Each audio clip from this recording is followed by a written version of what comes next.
El río Éufrates, históricamente conocido por su importancia bíblica y su papel vital en el desarrollo de civilizaciones antiguas, enfrenta una predicción alarmante.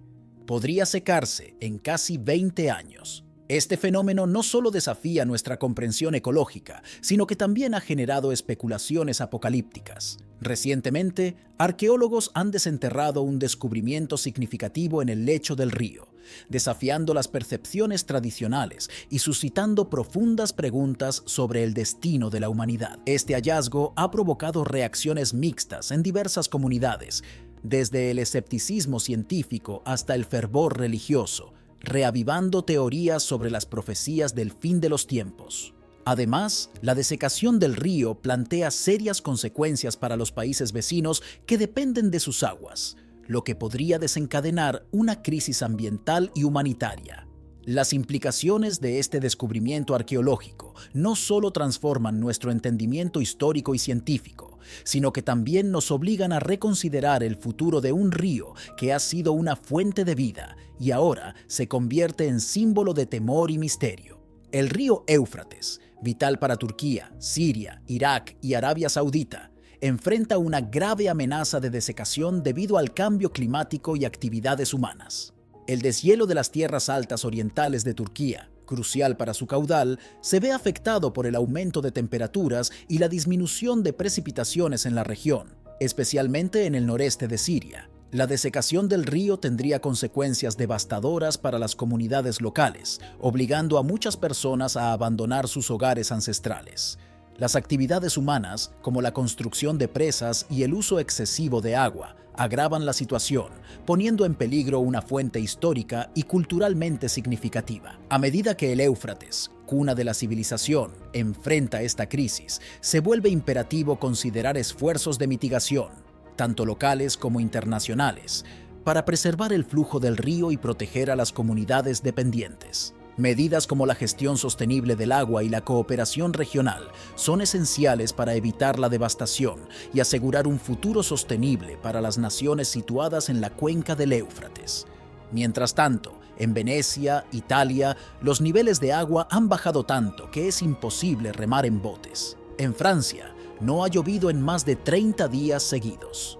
La región de la Media Luna Fértil, en el Medio Oriente, se está convirtiendo en un desierto, dejando a los observadores asombrados. En el libro de Jeremías, la sequía es presentada como un juicio divino anunciado por Yahvé, simbolizando el castigo por los pecados de Judá. Jeremías 14 describe una escasez devastadora en Jerusalén y sus alrededores, donde la falta de agua lleva a la desesperación incluso a la nobleza. Los nobles envían a sus criados en busca de agua, pero regresan con cántaros vacíos, avergonzados y confundidos. La sequía impide a los agricultores arar y sembrar, y los animales, sin hierba ni agua, sufren y mueren. Este fenómeno natural refleja la relación entre la desobediencia a Yahvé y las calamidades que afectan a la sociedad. La severidad de la sequía es tal que incluso los políticos y la nobleza, generalmente aislados de tales penurias, no se libran de las dificultades. La hambruna y la falta de recursos son vistas como manifestaciones del castigo espiritual y moral del pueblo, reforzando la simbología de la sequía como una lección divina. La escasez de agua, consecuencia del comportamiento humano indulgente, es una advertencia que resuena con la simbología apocalíptica en la Biblia, especialmente en el libro del Apocalipsis. La falta de conservación y el uso excesivo de recursos hídricos nos obligan a acostumbrarnos a la escasez, subrayando la importancia de valorar y reflexionar sobre nuestros recursos. En el Apocalipsis, el sonido de la sexta trompeta anuncia la liberación de los ángeles del río Éufrates, una representación apocalíptica que San Juan describe al escuchar la voz del Señor desde el altar de oro. Estos ángeles, emergiendo del Éufrates con armas desenfundadas, tienen la misión profética de matar a 1/3 de la población de la tierra. Este evento simboliza la justicia divina y la severidad del juicio. La visión de San Juan, con la mandorla y el orbe como símbolos de la autoridad divina, nos insta a reconsiderar nuestro uso del agua y las consecuencias de nuestra indulgencia. Las lecciones de la narrativa apocalíptica se reflejan en la crisis actual del agua, recordándonos la urgencia de aprender a conservar y valorar nuestros recursos hídricos antes de enfrentar calamidades similares. La desecación del río Éufrates está profundamente ligada a la narrativa apocalíptica, marcando la liberación de 4 ángeles demoníacos según el Apocalipsis. Estos ángeles, encadenados en la región del Éufrates, serán liberados una vez que el río se seque, desencadenando caos y destrucción en la tierra. A diferencia de los ángeles de Dios, que son libres, estos ángeles son entidades demoníacas, reflejando una historia de pecado en la región, incluyendo el primer asesinato, la primera guerra y la idolatría babilónica. Algunos interpretan a estos ángeles como figuras históricas o poderes militares vinculados al Éufrates, simbolizando la lucha espiritual contra las fuerzas del mal descrita en Efesios capítulo 6, versículo 12. Las referencias bíblicas en Zacarías capítulo 5 y Apocalipsis capítulo 18 sobre el juicio de la idolatría babilónica refuerzan estas interpretaciones. Las implicaciones espirituales son profundas, ya que la liberación de estos ángeles representa fuerzas de maldad desencadenadas, afectando tanto el ámbito celestial como el terrestre. Geopolíticamente, algunos sugieren que estos ángeles representan líderes militares o naciones en conflicto en la región del Éufrates. La desecación del río, por lo tanto, no solo presagia eventos apocalípticos, sino que también conecta con la rica historia y las profecías bíblicas, subrayando su importancia histórica y simbólica en el contexto de juicios divinos. La civilización sumeria surgió alrededor del año 3800 años antes de Cristo, en la región de Mesopotamia, cerca del río Éufrates. Este río, junto con el Tigris y el Jordán, creó un oasis conocido como la Media Luna Fértil, que fue la cuna de la civilización. La abundancia de agua del río Éufrates fue crucial para el desarrollo de la agricultura y el crecimiento de las ciudades-estado sumerias, como Uruk, Eridu, Nippur, Lagash, Kish y Ur. Los sumerios destacaron en arquitectura, cerámica, tejido de telas, irrigación y uso de animales para la agricultura. Además, hicieron importantes avances en escritura, astronomía, matemáticas, geometría y medicina, con logros perdurables como la tabla de multiplicar y técnicas quirúrgicas. A pesar de su florecimiento, la civilización sumeria comenzó a decaer alrededor de 1940 a.C., cuando fue invadida por los elamitas y posteriormente unificada bajo la dinastía de Hammurabi de Babilonia. La civilización sumeria desapareció alrededor del 1700 a.C., asimilada por los asirios y babilonios. A medida que el río Éufrates se deseca hoy en día, se revelan muchos restos arqueológicos y logros de los sumerios.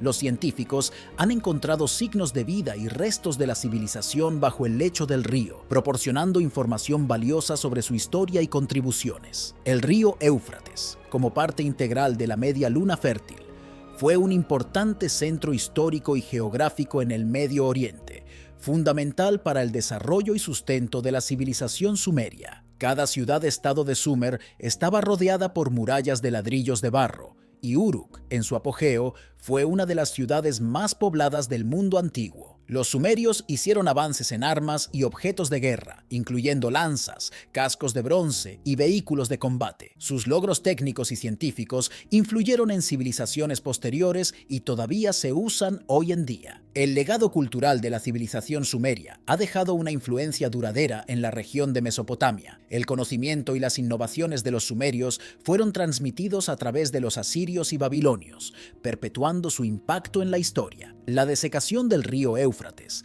no solo revela restos arqueológicos, sino que también nos recuerda la importancia histórica y cultural de esta antigua civilización y su contribución a la humanidad. El secado del río Éufrates no solo tiene una connotación simbólica, sino también práctica. En la antigüedad, el río Éufrates era una barrera natural que protegía a muchas civilizaciones de las invasiones. Su secado indicaría un cambio en el equilibrio de poder y la apertura de nuevas rutas para ejércitos y fuerzas invasoras. Esto resuena con las imágenes apocalípticas de conflictos a gran escala y devastación. Estos eventos están interconectados con la visión más amplia del juicio final y el regreso de Cristo. En Mateo capítulo 24, versículos del 6 al 7, Jesús habla sobre las señales del fin de los tiempos. Y oiréis de guerras y rumores de guerras. Mirad que no os turbéis, porque es necesario que todo esto acontezca, pero aún no es el fin, porque se levantará nación contra nación y reino contra reino, y habrá pestes y hambres y terremotos en diferentes lugares. Estos signos son precursores del juicio final y del establecimiento del reino de Dios en la tierra.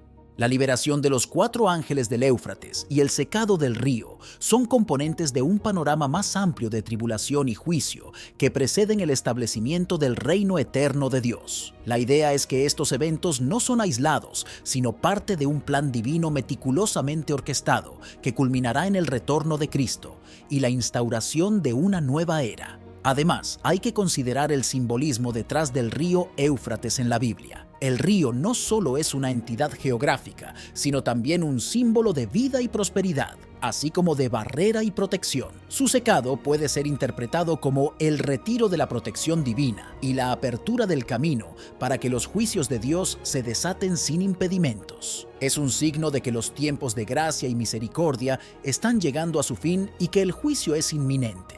La imagen de los 4 ángeles encadenados es igualmente potente.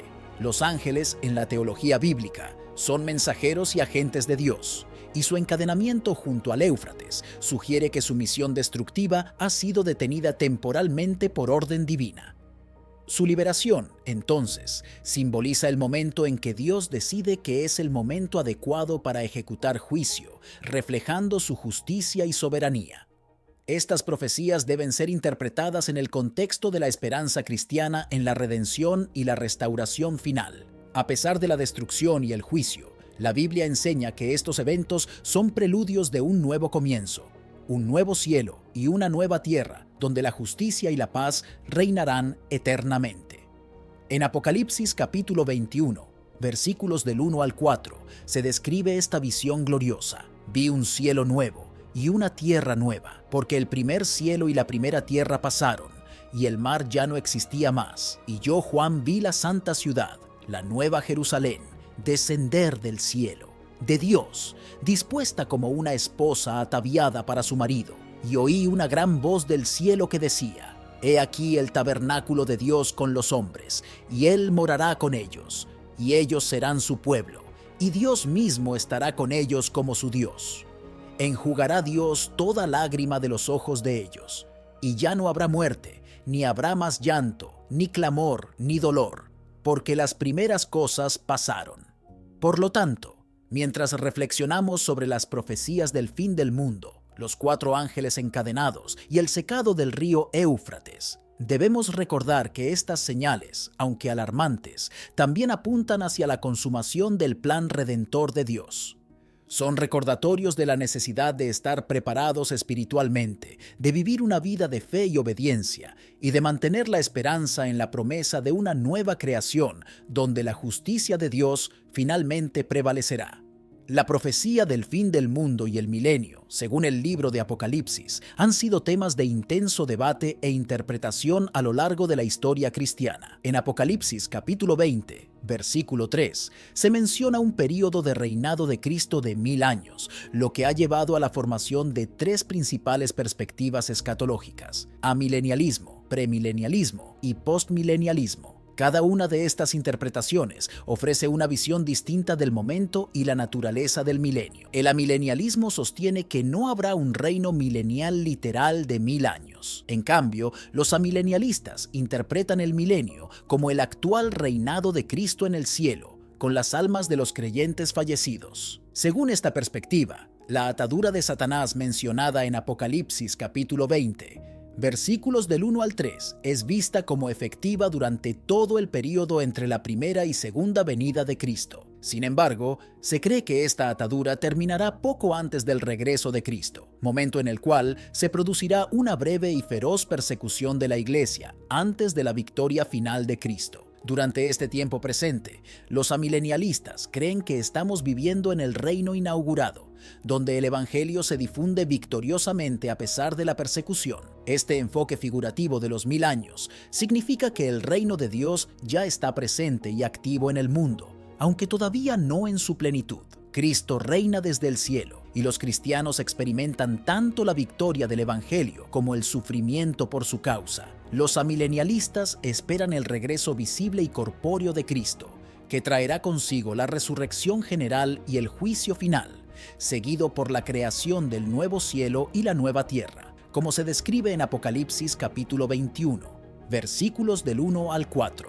El postmilenialismo, por otro lado, sostiene que el retorno de Cristo ocurrirá después del milenio. Este período milenial es entendido como una era dorada de justicia y paz en la tierra, resultante de la difusión exitosa del Evangelio y la conversión masiva de personas al cristianismo. Según los postmilenialistas, el milenio será un tiempo de gran prosperidad y justicia, donde la influencia cristiana transformará las culturas y las sociedades. La Gran Comisión de Mateo capítulo 28, versículos del 19 al 20, se verá cumplida en su totalidad, y las promesas mesiánicas de los Salmos, como el Salmo capítulo 2, versículos del 7 al 9, se realizarán plenamente. Esta perspectiva postmilenial ve el milenio no como un período literal de 1000 años, sino como una era extensa y figurativa donde el reino de Dios se manifiesta en la tierra a través de la transformación de las vidas y las sociedades.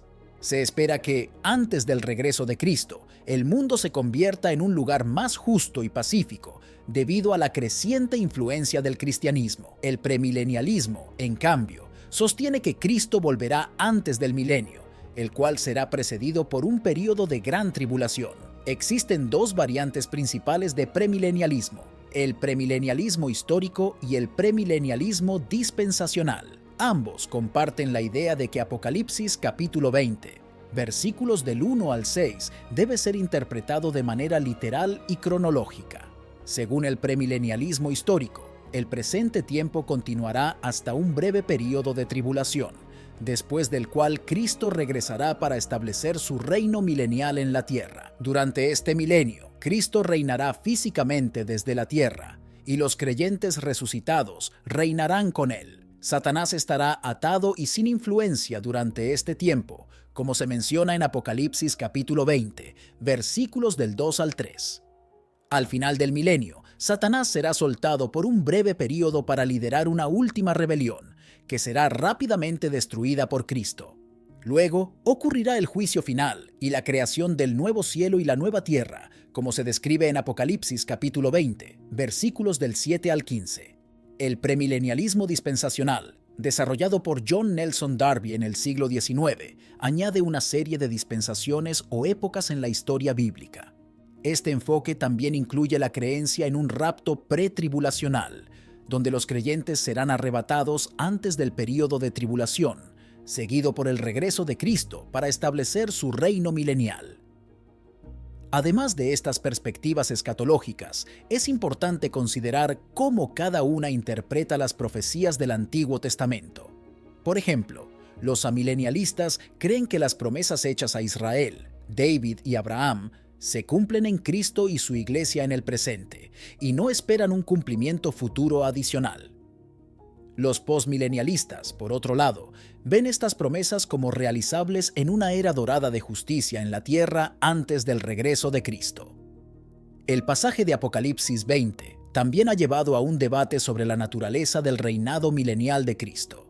Mientras que los premilenialistas ven este reino como un periodo literal de 1000 años donde Cristo reina físicamente en la tierra, los amilenialistas y postmilenialistas interpretan el milenio de manera más figurativa, como una representación del actual reinado espiritual de Cristo desde el cielo o una era futura de paz y justicia.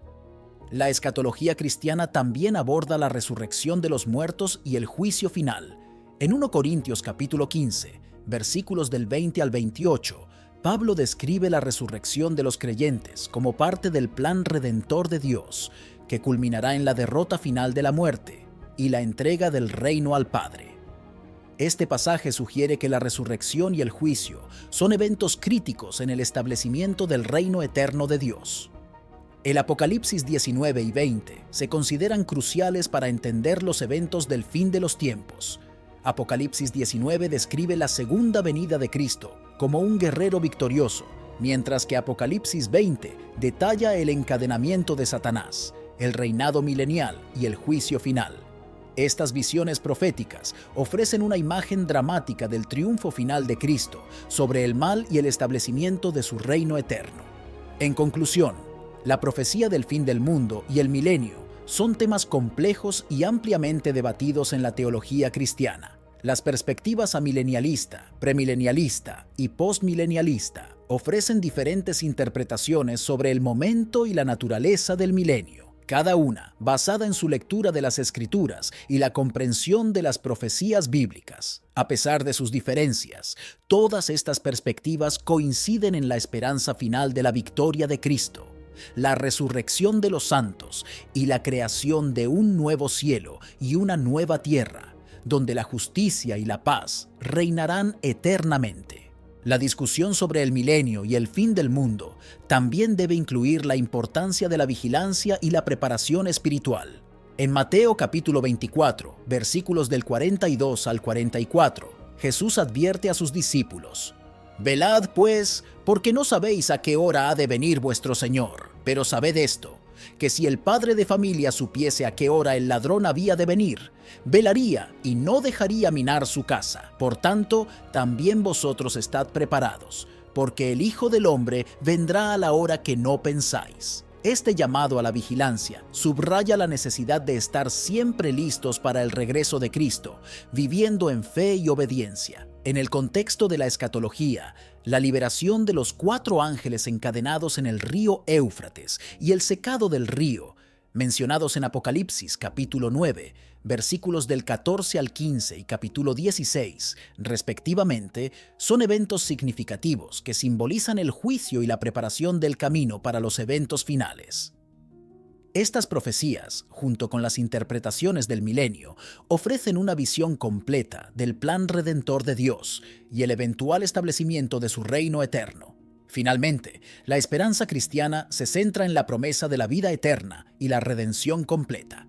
En Juan capítulo 14, versículo 2, Jesús asegura a sus seguidores: «En la casa de mi Padre muchas moradas hay. Si así no fuera, yo os lo hubiera dicho. Voy, pues, a preparar lugar para vosotros. Y si me fuere y os preparare lugar, vendré otra vez y os tomaré a mí mismo, para que donde yo estoy, vosotros también estéis». Esta promesa de Cristo de regresar y llevar a sus seguidores a estar con Él para siempre es el corazón de la esperanza escatológica cristiana. En resumen, la escatología cristiana, con sus diversas interpretaciones del milenio y los eventos del fin del mundo, nos llama a vivir con esperanza, vigilancia y preparación, sabiendo que la victoria final de Cristo traerá justicia, paz y la renovación de todas las cosas. La preparación para los últimos tiempos antes de la segunda venida de Cristo es un tema de gran importancia en las Escrituras y en la vida cristiana. En estos tiempos, la Biblia nos ofrece una guía clara y precisa sobre cómo debemos vivir y qué debemos hacer mientras esperamos el regreso de nuestro Señor. Uno de los primeros pasos es vivir en vigilancia constante y en oración. Jesús nos exhorta en Mateo capítulo 24, versículo 42. «Velad, pues, porque no sabéis a qué hora ha de venir vuestro Señor». Esta vigilancia no es solo una alerta pasiva, sino una actitud activa de estar preparados en todo momento, tanto espiritual como moralmente. El apóstol Pablo también nos aconseja en 1 Tesalonicenses capítulo 5, versículo 6. «Por tanto, no durmamos como los demás, sino vigilemos y seamos sobrios». Esta sobriedad implica vivir con moderación, autocontrol y una mente clara, siempre conscientes de que el regreso de Cristo puede ser en cualquier momento. Debemos ser diligentes en nuestra fe, asegurándonos de que nuestras vidas reflejen los valores y enseñanzas de Jesús. La oración es otra herramienta fundamental para estos tiempos. En Lucas capítulo 21, versículo 36, Jesús nos dice: «Velad pues en todo tiempo orando, que seáis tenidos por dignos de escapar de todas estas cosas que vendrán y de estar en pie delante del Hijo del Hombre». La oración nos fortalece espiritualmente, nos mantiene conectados con Dios y nos ayuda a discernir su voluntad en medio de la incertidumbre y el caos. Es una práctica que nos permite estar en constante comunicación con nuestro Padre Celestial, buscando su guía y protección. Además de la vigilancia y la oración, es crucial que mantengamos una vida de fe activa, manifestada a través del amor y las buenas obras. Santiago versículo 26 nos recuerda: porque como el cuerpo sin espíritu está muerto, así también la fe sin obras está muerta. Nuestra fe debe ser visible a través de nuestras acciones, mostrando el amor de Cristo a quienes nos rodean. Esto incluye ayudar a los necesitados, consolar a los afligidos y ser una luz en medio de la oscuridad. El apóstol Pedro también nos instruye en 2 Pedro capítulo 3, versículos del 11 al 12, puesto que todas estas cosas han de ser deshechas, ¿cómo no debéis vosotros andar en santa y piadosa manera de vivir, esperando y apresurándoos para la venida del día de Dios? Este llamado a una vida santa y piadosa implica apartarnos del pecado y vivir conforme a los mandamientos de Dios. Es un llamado a la santidad, a ser un reflejo de la pureza y rectitud de Cristo en todo lo que hacemos. Otro aspecto vital es el amor fraternal y la unidad entre los creyentes. En Hebreos capítulo 10, versículo del 24, se nos exhorta: y considerémonos unos a otros para estimularnos al amor y a las buenas obras, no dejando de congregarnos, como algunos tienen por costumbre, sino exhortándonos, y tanto más, cuanto veis que aquel día se acerca. La comunidad cristiana es esencial para nuestro crecimiento espiritual y para apoyarnos mutuamente en estos tiempos difíciles. Debemos fomentar la unidad, la comprensión y el amor entre nosotros, recordando que somos un cuerpo en Cristo. En medio de todo esto, es crucial mantener la esperanza y la confianza en las promesas de Dios. En Romanos capítulo 8, versículo 18, Pablo nos anima: pues tengo por cierto que las aflicciones del tiempo presente no son comparables con la gloria venidera que en nosotros ha de manifestarse. Esta esperanza en la gloria futura nos da la fuerza y la perseverancia para enfrentar las pruebas y tribulaciones de estos tiempos. Sabemos que, al final, Cristo vencerá y establecerá su reino eterno de justicia y paz. La paciencia y la perseverancia también son virtudes que debemos cultivar. Santiago capítulo 5. Versículo del 7 al 8 nos dice: por tanto, hermanos, tened paciencia hasta la venida del Señor.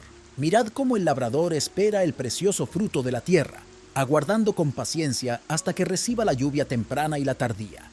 Tened también vosotros paciencia y afirmad vuestros corazones, porque la venida del Señor se acerca.